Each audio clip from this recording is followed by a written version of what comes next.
Abdou ça gen moun qui gratte sous cil qui maquille gen fa dans bouche li pi converti comme moun qui gon rat tout long sous li attendez gen moun ka rat la tout long sous li mentil dans tête li l'habillé tout de blanc vinn prend cette scène li chebra de rat li blanc mentil blanc sous l'aile blanc li mettel tout de blanc son sein lié et puis en dans son sein de lié et pas radou mettre sous qui force chrétien on peut pas nous juger moun ak pantalon gen moun qui gen pantalon ka fait l'évangile kon l'autre qui gen gros robe là quoi.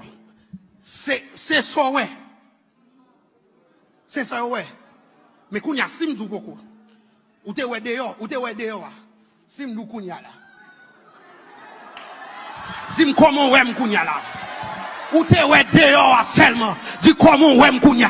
Mais quand pile moun dans l'église c'est dehors chrétien, en dedans yo pas chrétien. Quand pile moun garde de ces belles robes, ces belles bagages, mais en dedans cœur, en dedans l'âme, en dedans l'esprit, pas de l'évangile là.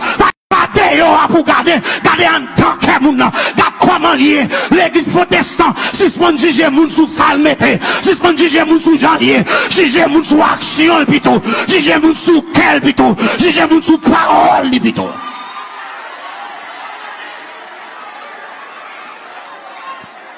Amen l'église, amen encore. Amen toujours. Amen plus fort. Amen pour Jésus. Et ça fait nous garder.